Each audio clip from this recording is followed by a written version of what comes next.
Hi all, welcome back to my channel మేవిదే cooking and blogs. నా వీడియోని first time చూస్తున్నట్లయితే తప్పకుండా సబ్స్క్రైబ్ చేసుకోండి.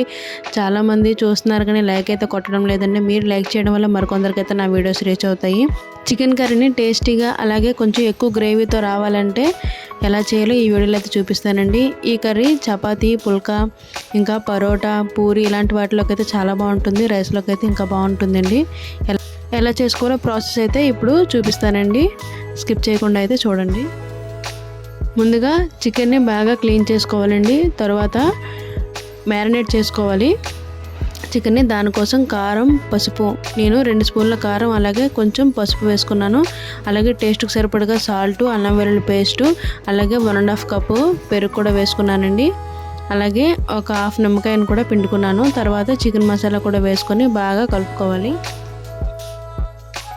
చికెన్ ముక్కలకి బాగా మంచిగా పట్టేలాగా మొత్తం కలుపుకోవాలండి. ఇలా మసాలా మొత్తాన్ని పెట్టుకున్న తర్వాత ఒక హాఫ్ అన్ అవర్ అయినా మనం ఫ్రిడ్జ్లో పెట్టుకుంటే చికెన్కి ఉప్పు కారం అనేది బాగా పడుతుంది. దానివల్ల కర్రీ అయితే ఇంకా ఎక్కువ టేస్ట్గా ఉంటుందన్నమాట.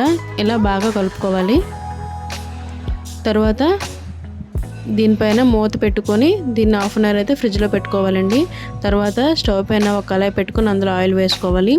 దాంట్లో కట్ చేసుకున్న ఆనియన్స్ అలాగే కట్ చేసుకున్న పచ్చిమిర్చి ఒక 2 వేసుకొని బాగా ఫ్రై చేసుకోవాలి.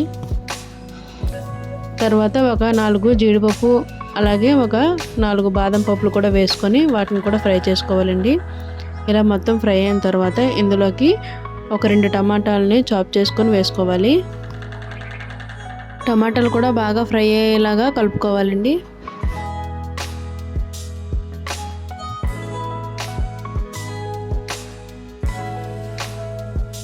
టమాటాలు బాగా ఫ్రై అయిపోయింది. ఈ ఆనియన్స్ చల్లారిన తర్వాత ఒక మిక్సీ జార్లో వేసుకొని మెత్తగా మిక్సీ అయితే పట్టుకోవాలండి. పేస్ట్ చేసుకోవాలి. చూసారు కదా, ఇలా పేస్ట్ చేసుకోవాలి. నేను వాటర్ ఏమీ యాడ్ చేయలేదండి.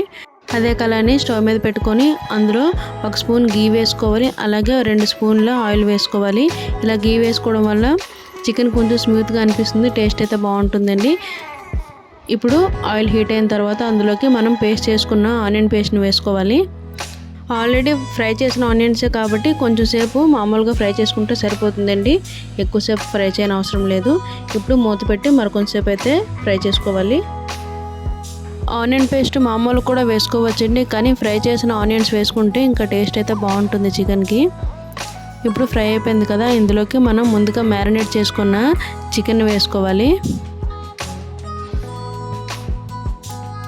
ఆనియన్ పేస్ట్లోకి బాగా కలిసేలాగా చికెన్ని కలుపుకోవాలి.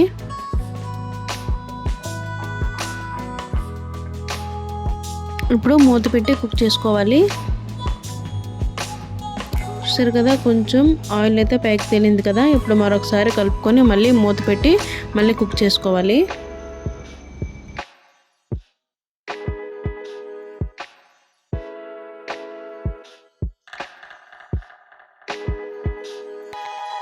మళ్ళీ మూత పెట్టి మరొక 10 మినిట్స్ అయితే కుక్ చేసుకుంటే సరిపోతుందండి. ఎందుకంటే ఆల్రెడీ మనం మ్యారినేట్ చేసుకున్నాం కాబట్టి ఎక్కువ టైం అయితే పట్టదు. చూసారు కదా, ఆయిల్ మొత్తం పైకి ఎలా వచ్చిందో. ఇలా బాగా కలుపుకొని మరొకసారి మూత పెట్టి కుక్ చేసుకోవాలి.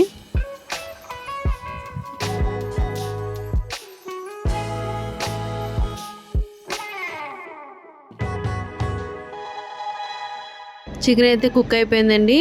చూసారు కదా, ఈ మాత్రం గ్రేవీ ఉంటే సరిపోతుంది. ఎందుకంటే చపాతీ, పూరి, రైస్లోకి దేంట్లోకైనా బాగుంటుంది. ఇలా గ్రేవీ ఉంచుకుంటే సరిపోతుంది. ఈ వీడియో మీకు నచ్చినట్లయితే తప్పకుండా లైక్ చేయండి, కామెంట్ చేయండి, అలాగే సబ్స్క్రైబ్ కూడా చేసుకోండి. Thank you for watching.